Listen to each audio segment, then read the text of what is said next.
ಕನ್ನಡದ ಅಗ್ರಮಾನ್ಯ ಕವಿ, ಕಾದಂಬರಿಕಾರ, ನಾಟಕಕಾರ, ವಿಮರ್ಶಕರು, ಚಿಂತಕರೂ ಆದ ಕುವೆಂಪುರವರ 120ನೇ ಜನ್ಮದಿನ ಇಂದು.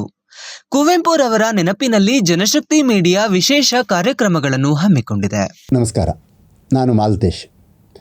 ಇವತ್ತು ನಾನು ಓದುತ್ತಿರುವ ಲೇಖನ ಆತ್ಮಶ್ರೀಗಾಗಿ ನಿರಂಕುಶಮತಿಗಳಾಗಿ. ಇದು ಕುವೆಂಪು ಅವರು ಮಾಡಿದ ಭಾಷಣದ ಲೇಖನ ರೂಪ. ಈ ಭಾಷಣ ಮಾಡಿದಾಗ ಯೂನಿವರ್ಸಿಟಿಯಲ್ಲಿ ತುಂಬ ದೊಡ್ಡ ಗಲಾಟೆ ಆಗಿತ್ತು. VC ಅವರಿಗೆ ಕಂಪ್ಲೇಂಟ್ ಹೋಗಿತ್ತು. ಕುವೆಂಪು ಅವರನ್ನು ಉಚ್ಚಾಟಿಸಬೇಕು, ಆ ಥರದ ಒಂದು ದೊಡ್ಡ ಹುನ್ನಾರ ಕೂಡ ನಡೆಯಿತು. ಇದಕ್ಕೆ ಒಂದು ದೊಡ್ಡ ಸಾಂಸ್ಕೃತಿಕ ಮತ್ತು ರಾಜಕೀಯ ಹಿನ್ನೆಲೆ ಇರುವ ಭಾಷಣ, ಅದು ಈ ಲೇಖನ ರೂಪವಾಗಿದೆ. ಈಗ ಆತ್ಮಶ್ರೀಗಾಗಿ ನಿರಂಕುಶಮತಿಗಳಾಗಿ. ಯುವಕರು ನಿರಂಕುಶಮತಿಗಳಾಗಬೇಕು. ನಿರಂಕುಶಮತಿತ್ವ ಎಂದರೆ ನಿರಂಕುಶ ಪ್ರಭುತ್ವದಂತೆ ಎಂದು ತಿಳಿಯಬಾರದು. ನಿರಂಕುಶ ಪ್ರಭುತ್ವದ ಲಕ್ಷಣವೆಂದರೆ ವಿವೇಕಹೀನವಾದ ಸ್ವಚ್ಛಂದ ವರ್ತನೆ. ಸಂಯಮಪೂರ್ಣವಾದ ಬುದ್ಧಿ ಸ್ವಾತಂತ್ರ್ಯವೇ ನಿರಂಕುಶಮತಿ. ಮತಿ ಮಾನವನ ಸರ್ವೋತ್ಕೃಷ್ಟವಾದ ಆಯುಧ. ಮತಿಯೇ ಕತ್ತಲಲ್ಲಿ ದಾರಿ ತೋರುವ ರತ್ನದ ಕೈದೀವಿಗೆ. ಮತಿಯ ದೆಸೆಯಿಂದಲೇ ಪ್ರಾಣಿ ಮಾತ್ರವಾಗಿದ್ದ ನರಜೀವಿ ಮನುಷ್ಯತ್ವಕ್ಕೆ ಏರಿದ್ದಾನೆ. ಮತಿಯ ಕೃಪಾ ಮಹಿಮೆಯಿಂದಲೇ ನಾವು ಮನುಷ್ಯತ್ವದಿಂದ ದೇವತ್ವಕ್ಕೆ ಏರಬೇಕಾಗಿದೆ. ಮತಿ ಮನುಷ್ಯತ್ವದ ಹಕ್ಕು. ಆದ್ದರಿಂದ ಸಹೋದರರೇ, ಮತಿ ನಿಮ್ಮ ನೆಚ್ಚಿನ ರನ್ನ ದೀವಿಗೆಯಾಗಲಿ. ಸ್ವಲ್ಪವಾಗಿಯೋ ಹೆಚ್ಚಾಗಿಯೋ ಮತಿ ಮನುಷ್ಯರೆಲ್ಲರಲ್ಲಿಯೂ ಇರುತ್ತದೆ.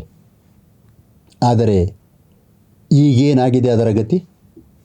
ಮೌಢ್ಯದಿಂದಲೂ, ಮತಾಚಾರಗಳಿಂದಲೂ, ಸಮಾಜ ಭೀತಿಯಿಂದಲೂ, ರಾಜ ಭಯದಿಂದಲೂ, ಸ್ವರ್ಗ ನರಕ ದೇವಾನುದೇವತೆಗಳ ಮೋಹ ಮಾಯೆಗಳಿಂದಲೂ ಅದು ಸತ್ವರಹಿತವಾಗಿದೆ, ಕಾಂತಿಹೀನವಾಗಿದೆ. ಚಕ್ರವರ್ತಿಯಂತೆ ಸಿಂಹಾಸನದಲ್ಲಿ ಮಂಡಿಸಬೇಕಾದದ್ದು ತೊತ್ತಾಗಿ ಕಾಲೊತ್ತಬೇಕಾಗಿದೆ.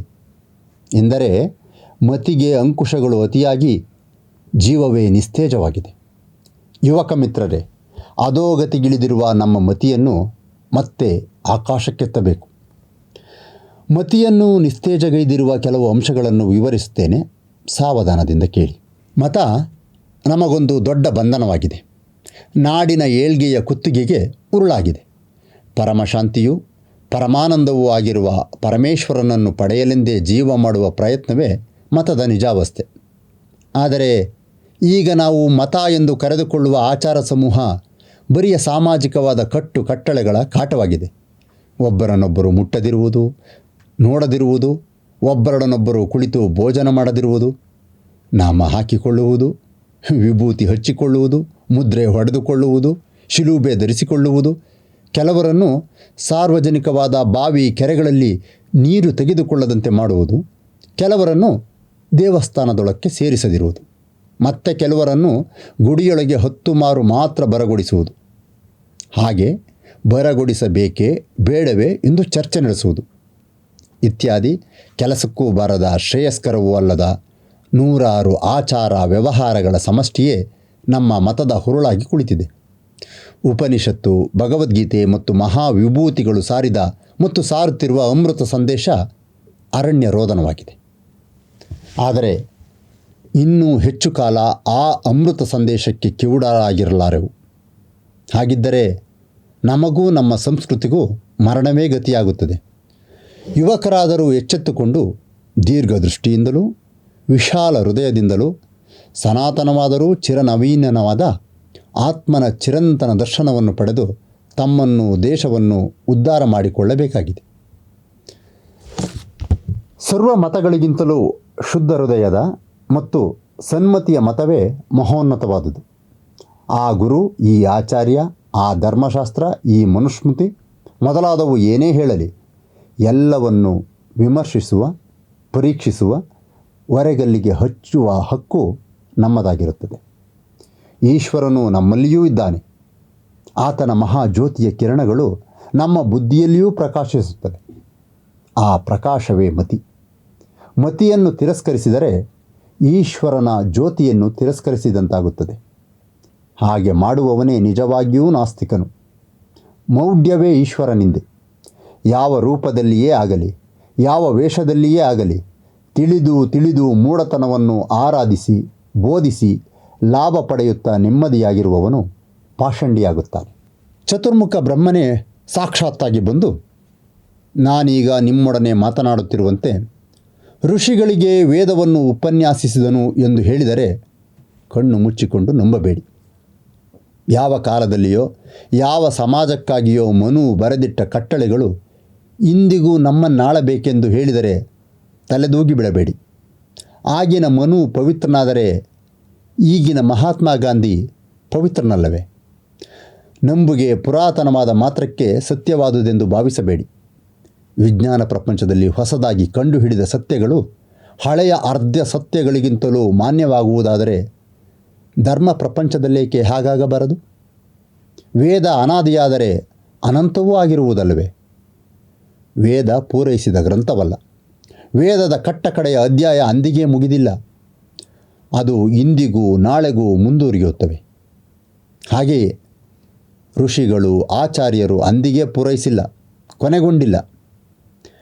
ಇಂದಿಗೂ ನಾಳೆಗೂ ಬರುತ್ತಲೇ ಇರುತ್ತಾರೆ.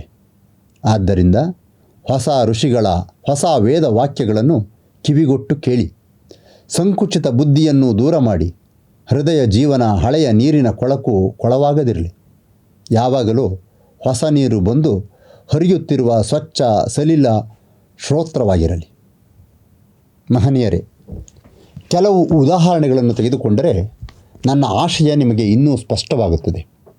ಅಸ್ಫುಟವಾಗಿ, ಅನಿರ್ದಿಷ್ಟವಾಗಿ, ನಿರಾಕಾರವಾಗಿ ತತ್ವ ಪ್ರತಿಪಾದನೆ ಮಾಡುವುದಕ್ಕಿಂತ ದೃಷ್ಟಾಂತಗಳನ್ನು, ನಿದರ್ಶನಗಳನ್ನು ತೆಗೆದುಕೊಂಡು ಭಾವವನ್ನು ವಿವರಿಸುವುದು ಮೇಲು. ಗೆಲಿಲಿಯೋ ಎಂಬಾತನು ದೂರದರ್ಶಕ ಯಂತ್ರವನ್ನು ಕಂಡುಹಿಡಿದು ಗ್ರಹ, ಚಂದ್ರ, ತಾರೆಗಳನ್ನು ನೋಡಿ ಪರೀಕ್ಷಿಸುವುದರ ಫಲರೂಪವಾಗಿ ಭೂಮಿ ಇತರ ಗ್ರಹಗಳಂತೆ ಸೂರ್ಯನ ಸುತ್ತ ಸುತ್ತುತ್ತದೆ ಎಂದು ಪ್ರಯೋಗಪೂರ್ವಕವಾಗಿ ಸಿದ್ಧಾಂತ ನುಡಿದನು. ಆದರೆ ಕ್ರೈಸ್ತ ಸಂಪ್ರದಾಯಕ್ಕನುಸಾರವಾಗಿ ಭೂಮಿ ಜಗತ್ತಿನ ಕೇಂದ್ರ ಸ್ಥಾನ. ಸೂರ್ಯ, ನಕ್ಷತ್ರಗಳೆಲ್ಲ ಭೂಮಿಯ ಸುತ್ತ ಸುತ್ತುತ್ತವೆ.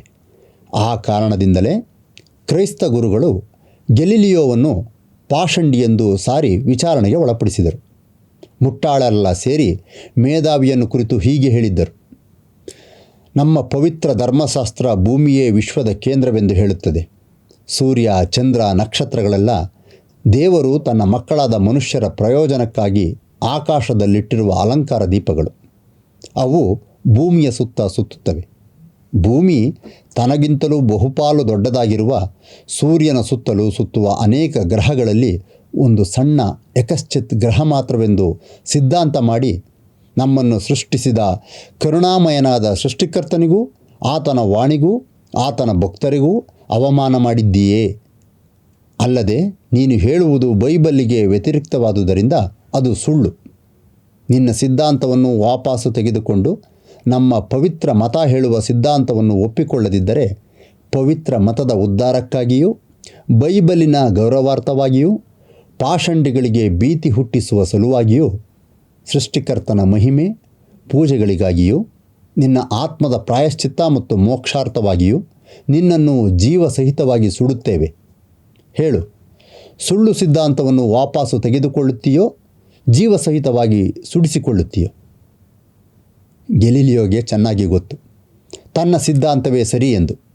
ಆದರೆ ವಾಪಸ್ಸು ತೆಗೆದುಕೊಳ್ಳದಿದ್ದರೆ ಹಿಂದೆ ಕೆಲವರನ್ನು ಸುಟ್ಟ ಹಾಗೆ ತನ್ನನ್ನೂ ಸುಡುತ್ತಾರೆ ಎಂದು ಆತನಿಗೆ ಚೆನ್ನಾಗಿ ಗೊತ್ತು.